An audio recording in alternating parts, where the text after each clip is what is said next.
من يهده الله فلا مضل له ومن يضلله فلا هادي له ونشهد أن لا إله إلا الله وحده لا شريك له ونشهد أن سيدنا وسندنا ونبينا وشفيعنا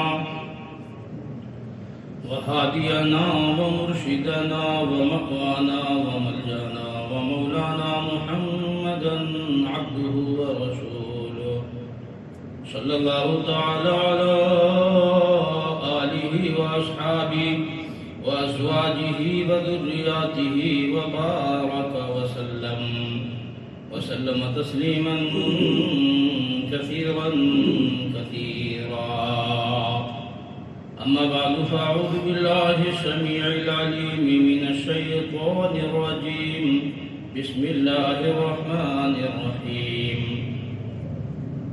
ولا تحسبن الذين قتلوا في سبيل الله أمواتا بل أحياء عند ربهم يرزقون فرحين بما آتاهم الله من فضله ويستبشرون بالذين لم يلحقوا بهم من خلفهم ألا خوف عليهم ولا هم يحزنون صدق الله مولانا العلي العظيم وبلغنا رسوله النبي الكريم ونحن على ذلك لمن الشاهدين والشاكرين والحمد لله رب العالمين اللهم صل على سيدنا محمد وعلى آل سيدنا محمد وبارك وسلم اللهم صل على سيدنا محمد وعلى آل سيدنا محمد وبارك وسلم اللهم صل على سيدنا محمد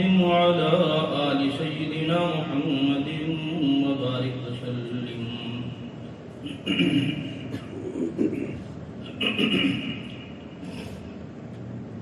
گزشتہ جمعے کو یہ عرض کیا تھا کہ اللہ تبارک تعالیٰ نے مقام شہادت بہت اونچا رکھا ہے، اس میں بڑی لذت رکھی ہے، اس میں بڑا سرور رکھا ہے، اس کے اندر بڑا کیف رکھا ہے۔ اس وجہ سے حضرات صحابہ کرام دعائیں مانگتے تھے کہ اللہ بستر کی موت سے ہماری حفاظت فرما اور شہادت کی موت ہمیں عطا فرما۔ ہر صحابی ہر صحابیہ اپنے دل میں تمنا رکھتے تھے، تو اللہ تبارک تعالیٰ نے ان آیتوں میں مقام شہادت بیان فرمایا کہ جو بھی خالصتاً اللہ کی رضا کے واسطے اپنے سر دھڑ کی بازی لگاتا ہے، اللہ تبارک تعالیٰ کے یہاں وہ اتنا اونچا مقام پا لیتا ہے کہ اب اسے کبھی موت نہیں آئے گی۔ اللہ ایسی زندگی عطا فرماتے ہیں کہ جس کے بعد موت کوئی نہیں ہے۔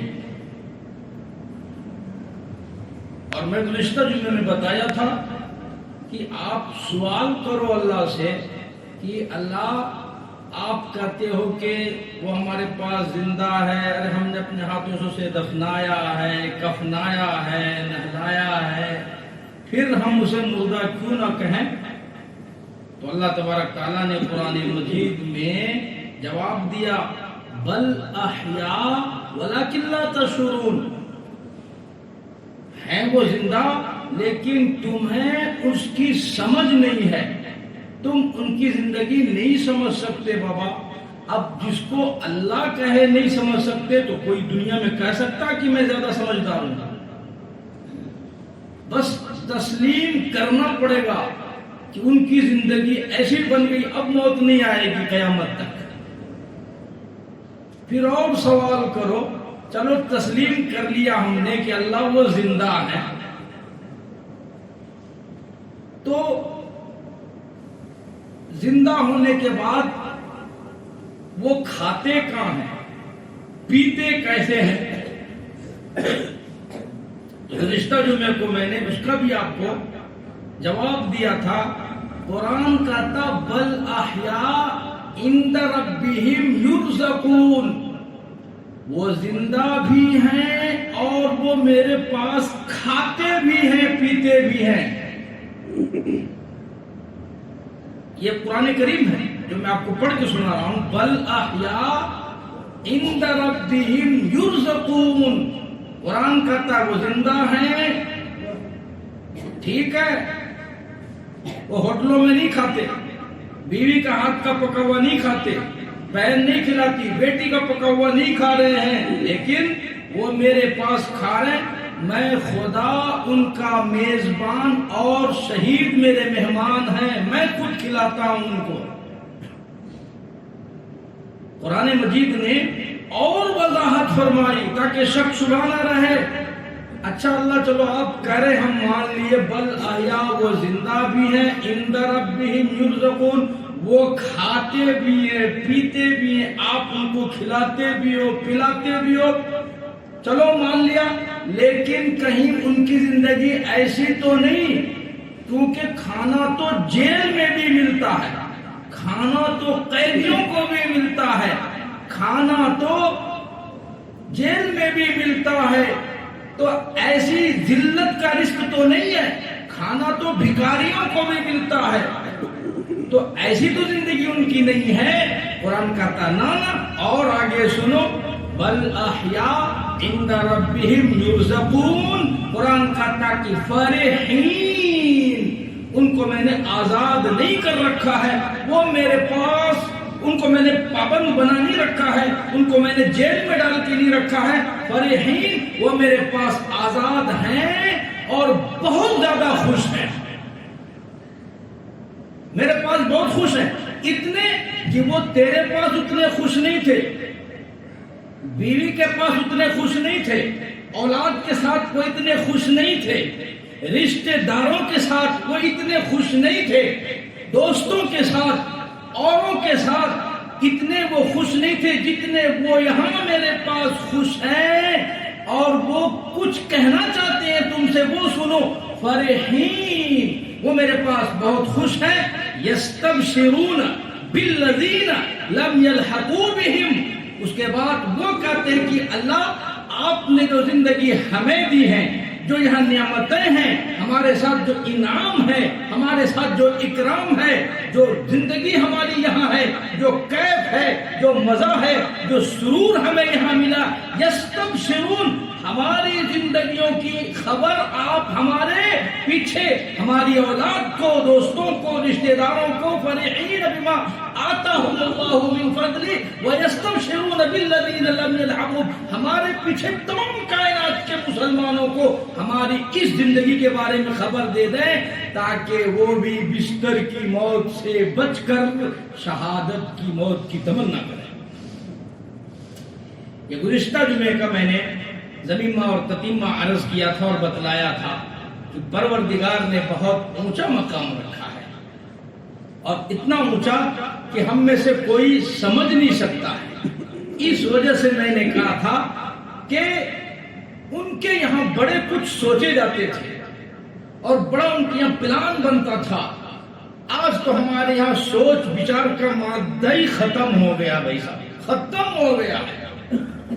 تھوڑی دیر 10-15 منٹ کی جو ہے فکریں ہوتی ہے، اس 10-15 منٹ کی فکر میں بھی ہم بیٹھنے تیار نہیں ہوتے۔ صحابہ کے یہاں بڑا کچھ سوچا جاتا تھا۔ میں نے ایک دو واقعہ پہلے سنایا تھا نا آپ کو کہ باپ بیٹے میں بحث ہوئی، تکرار ہوئی، اچھی موت کیسے مریں گے، باپ کہتا میں جاؤں گا، بیٹا کہتا میں جاؤں گا۔ یہ صحابہ کرام کے نمونے تھے، اور یہ ہم صحابہ کی اولاد ہیں۔ اچھی زندگی کیسے بنے گی، کس کا بنگلہ ہڑپ لوں، ہاں کس کی گاڑی ہڑپ لوں، کس کے روپے ہڑپ لوں، کس کی سائٹیں ہڑپ لوں، کس کا مال ہڑپ لوں، کس کو چونا لگاؤں، کس کو ڈاکہ ڈالوں، کس طرح سے بنگلہ بن جائے، کوٹھی بن جائے، زندگی اچھی کیسے بنے گی، یہ صحابہ کی اولاد۔ اور صحابہ کہہ رہے ہیں اچھی موت کیسے مرنا، باپ کہتا میں جاؤں گا، بیٹا کہتا میں جاؤں گا. کتنا الٹا ہو رہا آج، کتنی منفی سوچ ہے ہماری. اور سنو کان کھول کر کے، دنیا بقدر مقدر ہے، جتنا اللہ نے لکھ دیا ہے ایک لقمہ اس سے زیادہ نہیں ملے گا. ایک لقمہ چھوڑو نا یار، ایک دانا اس سے زیادہ کوئی بندہ نہیں کھا سکتا اس دنیا کے اندر. ایک دانا نہیں. اس کے لیے اتنے ارادے، اتنے عزائم، اتنے پلاننگ، اتنے میٹنگ، اتنی فکریں، اور اچھی موت مرنے کی کسی کو تمنا نہیں ہے. امام الانبیاء محبوب کبریا حضرت محمد مصطفیٰ صلی اللہ تعالی علیہ وسلم کے جانثار، وفادار، فرما بردار صحابہ کرام رات دن فکر کرتے ہیں، اللہ اچھی موت عطا فرما، بستر کی موت سے پناہ چاہتا ہوں. حضرت ابو ایوب انصاری رضی اللہ تعالیٰ عنہ بیمار ہیں،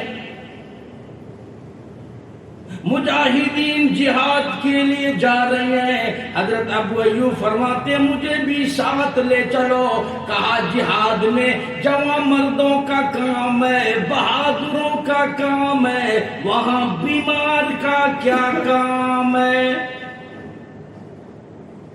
فرمایا او لوگو مجھے بھی اللہ کے راستے میں لے چلو، اگر میری موت آ جائے مجھے وہیں دفن کر کے آگے چلے جانا، کم سے کم اللہ کے راہ میں میری موت آئے گی. اور وفات ہونے کے بعد اگر جنگ شروع ہو جائے تو میری لاش کو اپنے سامنے ڈھال کی طرح استعمال کر لینا، کم سے کم میرا بھی نام شہیدوں کے لسٹ میں آ جائے گا. میں تو اچھی موت مرنا چاہتا ہوں.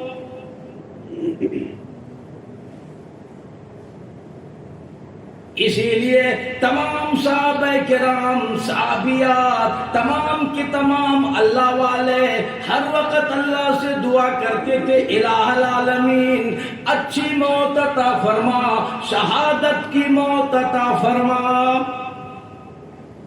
علماء کرام نے لکھا ہے، حدیث پاک میں آیا اللہ پاک فرمائیں گے شہیدوں کو بلاؤ. تمام شہید آئیں گے. علماء کرام نے لکھا ہے کوئی شہید آئے گا اپنا ہاتھ کٹا ہوا ہاتھ میں پکڑ کر اللہ کے حضور آئے گا، الہ العالمین میرے ہاتھ کٹے ہوئے ہیں. کوئی اپنا پیر کٹا ہوا ہاتھ میں اٹھا کر کے لائے گا، کوئی اپنا سر کٹا ہوا اللہ کے حضور کھڑا ہوگا. کسی کے بازو کٹے ہوئے ہوں گے، کسی کی ٹانگ کٹی ہوئی ہوگی، کسی کی آنکھ، کسی کے ناک، سارے شہید کھڑے ہوں گے. اللہ پوچھیں گے یہ کون ہے؟ فرمایا جائے گا یہ کربلا کے شہید ہیں، یہ جنگ احد کے شہید ہیں، یہ خندق کے شہید ہیں، یہ فلاں وادی پر ہونے والے شہید ہیں، یہ بیر معونہ میں ہونے والے شہید ہیں، یہ شہدائے یرموک ہیں، یہ شہدائے تبوک ہیں، یہ شہدائے خندق ہیں، یہ شہدائے احد ہیں. آواز آئے گی اور ٹھیک ہے وہ تم تو سارے کے سارے شہید ہو، پر وہ سید الشہداء کہاں ہے؟ تمام شہیدوں کا سردار کدھر ہے؟ سید الشہداء میرا کدھر ہے؟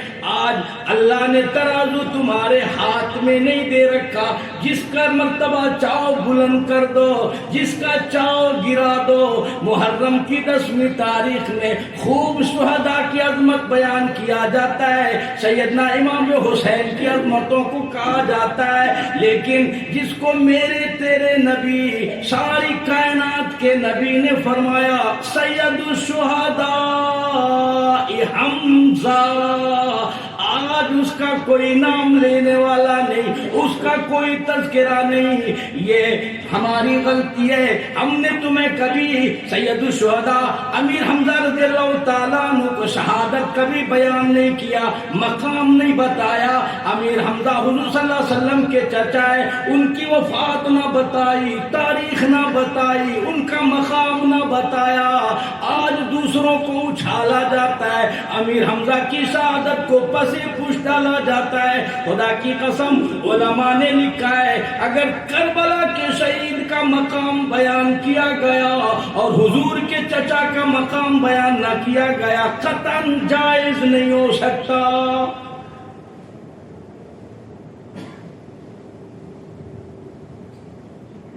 سیدنا امیر حمزہ رضی اللہ تعالی عنہ تمام شہیدوں کے سردار ہیں، یہ میں نے نہیں کہا، زبان رسالت کے الفاظ ہیں، سید الشہداء حمزہ، میرا چچا تمام شہیدوں کا سردار ہے۔ خدا کی قسم اس شہید کا کیا مقام ہوگا سوچو۔ آج کسی شہید کے پاس بیٹھ کر اس کی ماں روتی ہے، اس کا بھائی رو رہا ہے، باپ بیٹھ کر کے رو رہا ہے، رشتہ دار رو رہے ہیں، دوست احباب افسوس کر رہے ہیں، اس شہید کو کیا کہو گے جس کی شہادت پر خود امام الانبیاء صلی اللہ علیہ وسلم روئے؟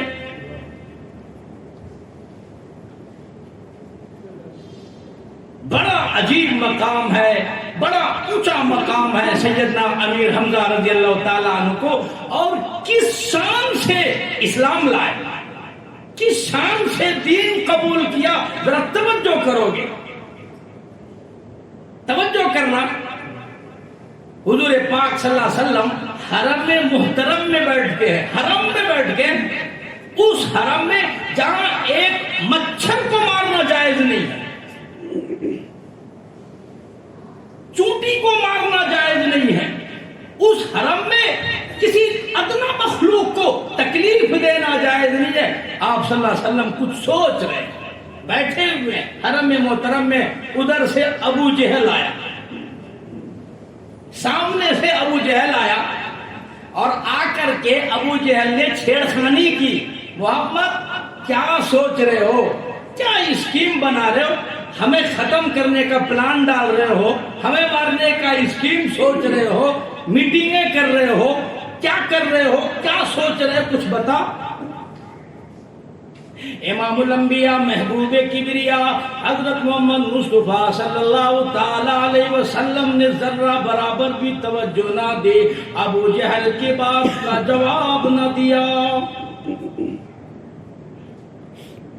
آپ آرام فرما رہی ہے اور کیف کے عالم میں ہے، سوچو بچار میں ہے، فکر میں مشغول ہے، اللہ کو یاد کر رہی ہے۔ ابو جہل آپ کو تنگ کر رہا ہے، بار بار اکساتا ہے، محمد کیا اسکیم ہے، کیا پروگرام بنا رہے ہو، کیا ترکیب سوچ رہے ہو۔ آپ صلی اللہ علیہ وسلم نے جواب نہ دیا۔ ابو جہل غصے سے اٹھ کر ایک پتھر آمنہ کے در یتیم کو دے مارا، پتھر جا کے سر پہ لگی، خون کا دھار پھوٹ پڑا۔ آپ صلی اللہ علیہ وسلم مظلوم ہے، بے کس ہے، بے بس ہے، فوج نہیں، طاقت نہیں، حکومت نہیں، اقتدار نہیں، پارٹی نہیں، جماعت نہیں، ملک نہیں، تخت و تاج نہیں، مار تو کھا لیا پر خاموش رہ گئے۔ اللہ تجھے غارت کرے، اللہ تجھے عبرت کا نشان بنائے۔ حرم محترم میں تم نے امام الانبیاء صلی اللہ علیہ وسلم کو جس در کی غلامی جبریل کرتا ہے، جس در کی غلامی فرشتے کرتی ہے، اس کو تو نے پتھر مارا۔ آپ صلی اللہ علیہ وسلم صبر کر لیے، برداشت کر لیے، پر آسمانوں میں فیصلہ ہو گیا، اس کا جواب دیا جائے گا۔ جس حرم میں مکھی مارنا تم جائز نہیں کہتے، مچھر مارنا جائز نہیں کہتے، تم نے امام الانبیاء صلی اللہ علیہ وسلم پر پتھر اٹھائے۔ شام کو امیر حمزہ رضی اللہ تعالیٰ عنہ شکار سے واپس گھر تشریف لائے، باندی کہنے لگ گئی، او امیر حمزہ بڑے بہادر بنے پھرتے ہو، شکار کیا کرتے ہو، جرنیل بنا پھرتے ہو، نیڈر بنتے ہو، بہادر بنتے ہو، تمہیں پتا بھی ہے آج مکے کے چودھری نے تیرے یتیم بھتیجے کو مارا ہے،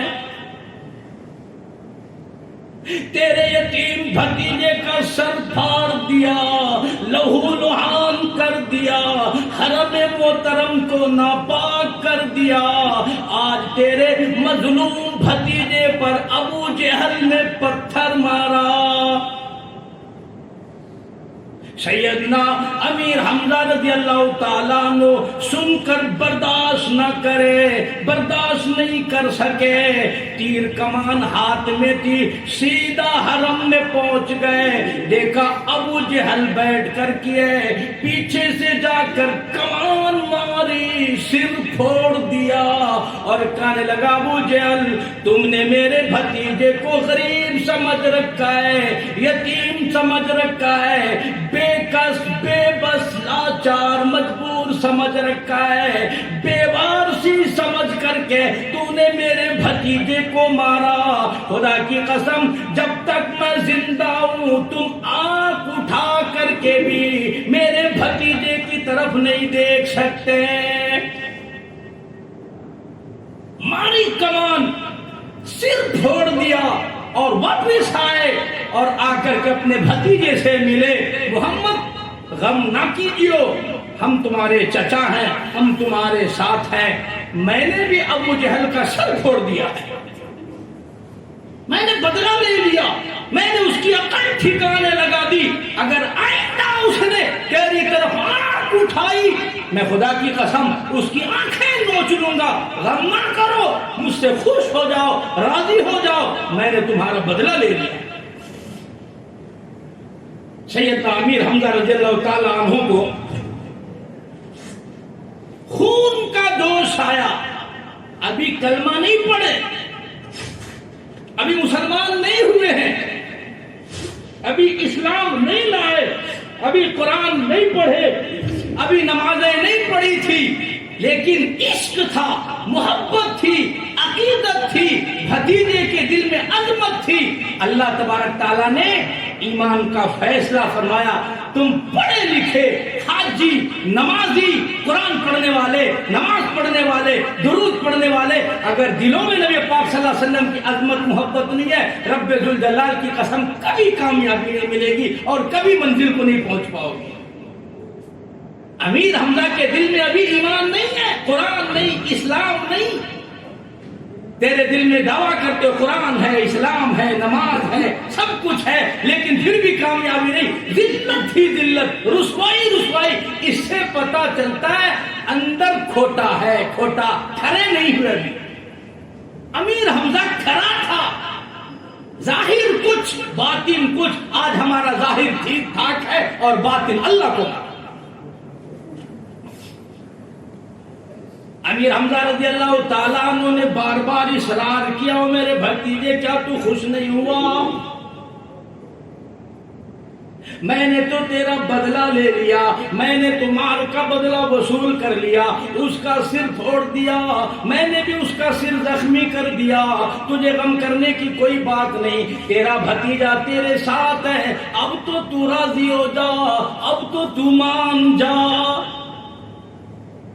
بار بار اصرار کیا، بار بار ضد کی، بار بار اپنی بات دہرائی۔ سیدنا امیر حمزہ رضی اللہ تعالیٰ عنہ نے جب آپ صلی اللہ علیہ وسلم نے کوئی جواب نہ دیا، آپ سمجھ گئے آپ صلی اللہ علیہ وسلم ناراض ہیں، آپ صلی اللہ علیہ وسلم غم زدہ ہے، تکلیف میں ہے، پریشانی میں ہے۔ پھر امیر حمزہ نے کہا میرے بھتیجے غم نہ کر، خوش ہو جا، راضی ہو جا، میں نے تیرا بدلہ لے لیا۔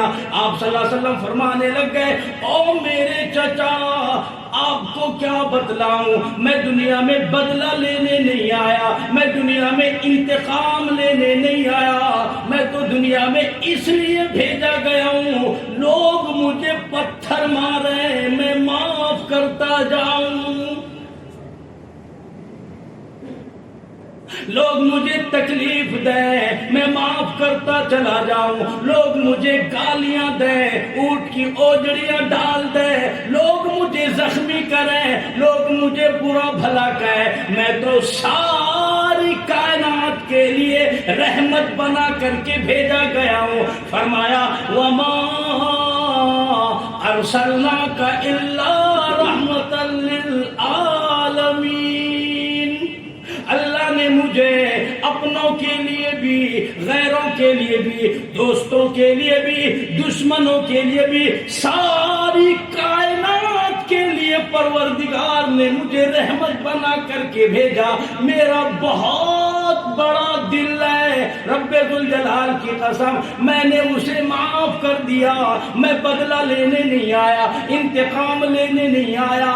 او میرے بھتیجے میں نے تو انتقام لے لیا، اب کیا کروں؟ کہنے لگے او میرے چچا اگر آپ مجھ کو راضی کرنا چاہتے ہو، آپ مجھے خوش کرنا چاہتے ہو، دیر نہ کرو، جلدی کرو، کلمہ پڑھو۔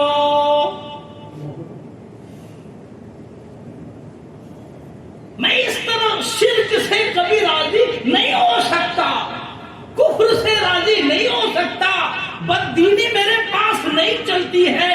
اگر آپ کو خوش کرنا ہے نبی کو، اگر راضی کرنا ہے اللہ کو، خوش کرنا ہے اگر نبی کو، خوش کرنا ہے اللہ کو، تو آپ کو توحید پر آنا پڑے گا، شرک چھوڑنا پڑے گا، کفر چھوڑنا پڑے گا، بددینی چھوڑنی پڑے گی، کلمہ پڑھو، مسلمان ہو جاؤ، تابعداری، اطاعت، غلامی، فرما برداری کا اعلان کرو، تیرا نبی تجھ سے خوش ہو جائے گا۔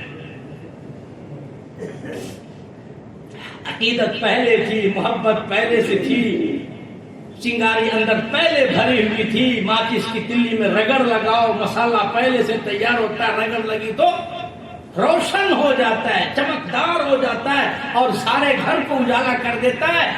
ایک آہ لگی سیدنا امیر حمزہ کو کہ میرا بھتیجا اس طریقے سے راضی نہیں ہوتا ہو تو کلمہ پڑھ کے راضی ہوگا۔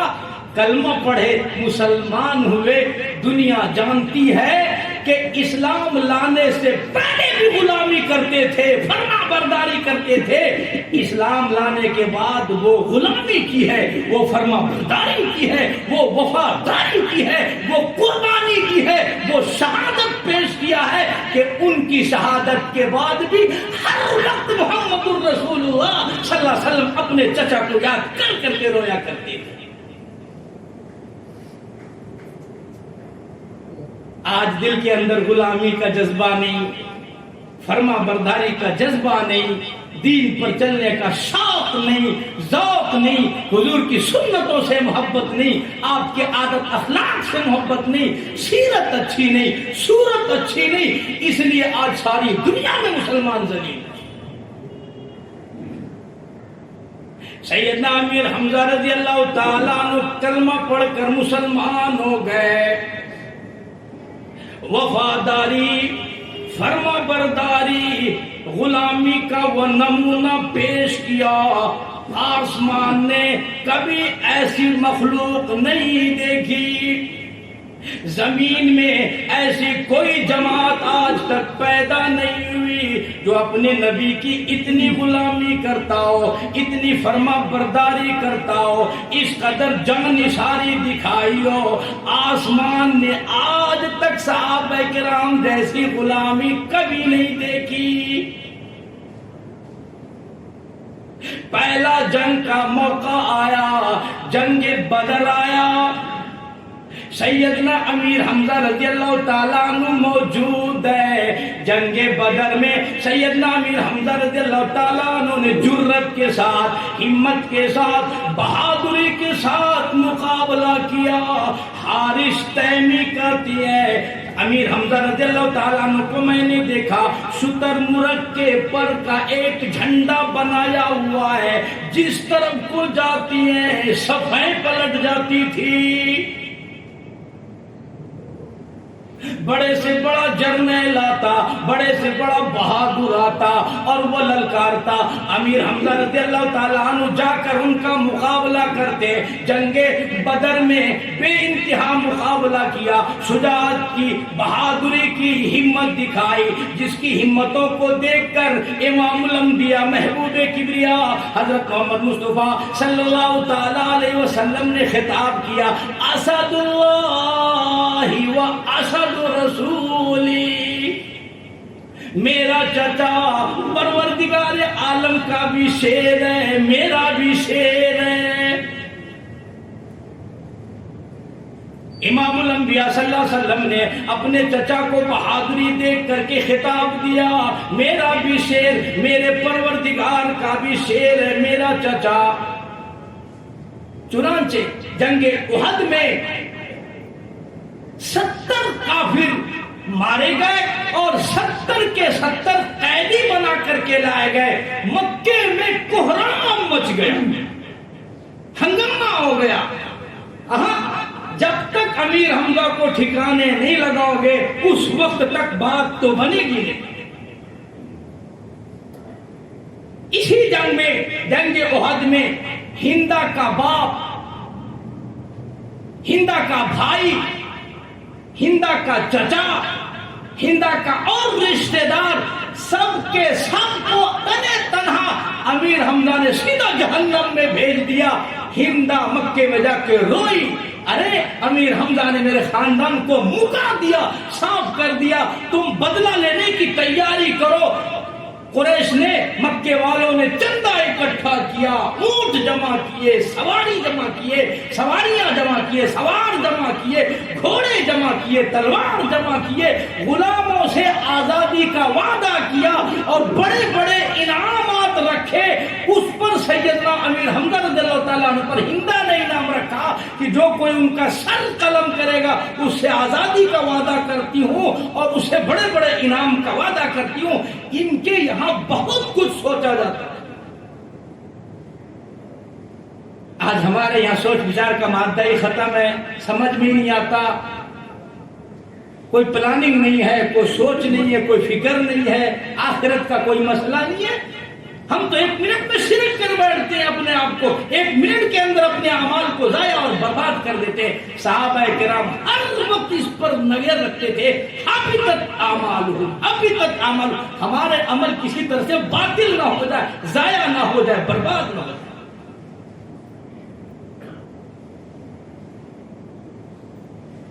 حضرت سفیان رضی اللہ تعالیٰ عنہ، ابو سفیان رضی اللہ تعالیٰ عنہ، ان کی بیٹی کی شادی حضور پاک صلی اللہ علیہ وسلم، سب کی ماں ہے، ازواج مطہرات حضرت ام حبیبہ رضی اللہ تعالیٰ عنہ، حضرت ابو سفیان کی بیٹی ہے، حضور کے نکاح میں۔ توجہ کیجئے گا، ابو سفیان اپنی بیٹی سے ملنے کے لیے مدینے آیا، ام حبیبہ کے یہاں آیا، حضور کے گھر آیا اور کلمہ اب تک نہیں پڑھا، مسلمان نہیں ہوا۔ 10 ہجری کے بعد، مکہ فتح ہونے کے بعد حضرت ابو سفیان کلمہ پڑھے اور صحابہ میں سب سے لیٹ اور دیری سے یہی کلمہ پڑھے۔ ساری جنگیں انہوں نے کفر سے لڑی ہے، احد میں بھی تھے، بدر میں بھی تھے، خندق میں بھی تھے اور دوسرے جنگوں میں بھی تھے۔ حضرت ابو سفیان سب سے بعد میں کلمہ پڑھے، لیکن بیٹی بہت پہلے نکاح میں آ گئی حضور کی، حضرت ام حبیبہ سب کا رضی اللہ تعالی عنہا، ہم سب کی ماں ہے، ساری کائنات کے مسلمانوں کی ماں۔ ابو سفیان اپنی بیٹی کے گھر اپنی بیٹی سے ملنے کے لیے آیا، دروازے پہ دستک دی، الیک سلیک ہوا، خیر خیریت ہوئی، ملاقات ہوئی، بات چیت ہوئی، تو ام حبیبہ رضی اللہ تعالی عنہا دوڑ کر کے اپنے گھر گئی اور جا کر کے وہ بستر جو بچھا ہوا تھا جس پہ آپ صلی اللہ علیہ وسلم آرام فرمایا کرتے تھے، بیٹھا کرتے تھے، ام حبیبہ نے جا کر کے وہ لپیٹ کر کے اٹھا کے رکھ دیا۔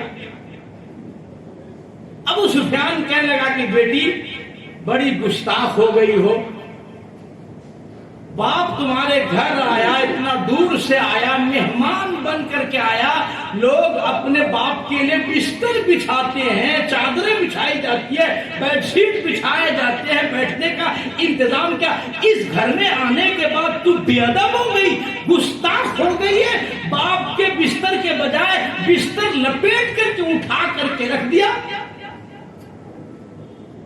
ام حبیبہ رضی اللہ تعالی عنہا فوراً بول اٹھی، او میرے ابا، ٹھیک ہے آپ میرے ابا ہو، میں آپ کی بیٹی ہوں، آپ کی لختے جگر نور نظر ہوں، مگر یاد رکھو میں نے اس گھر میں آ کر کے ادب سیکھا ہے، میں نے تمیز سیکھا ہے، میں نے ادب کے مقام کو طے کیا ہے. تمہیں معلوم ہونا چاہیے میں نے وہ بستر اٹھا کر کے رکھ دیا. وہ بستر امام الانبیاء محبوب کبریا حضرت محمد مصطفیٰ صلی اللہ تعالی علیہ وسلم کا ہے، بستر نبی پاک کا ہے، اور تو مشرک کافر ناپاک ہے. ناپاک کے لیے پاک بستر نہیں بچھایا جا سکتا. او میرے ابا، تم شرک کی لعنت میں گرفتار ہو، کفر کی لعنت میں گرفتار ہو. ٹھیک ہے میں اپنا دوپٹہ بچھا سکتی ہوں، اپنا کپڑا بچھا سکتا ہوں، وہ تمہیں معلوم ہونا چاہیے. اور میرے ابا بستر امام الانبیاء کا ہے، بستر ساقی کوثر کا ہے، بستر شافی محشر کا ہے، بستر اس پاک ذات کا ہے جس کی غلامی جبریل کرتا ہے. میں نے ادب دیکھ لیا، میں نے تہذیب سیکھ لی ہے. ناپاک کے لیے پاک بستر نہیں بچھایا جا سکتا.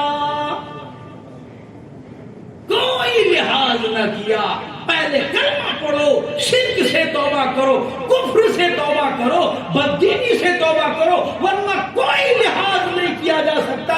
کسی طرح سے بھی ادب و احترام باقی نہیں رہ سکتا. انما المشرکون نجس فلا یقربوا المسجد الحرام بعد عامهم هذا.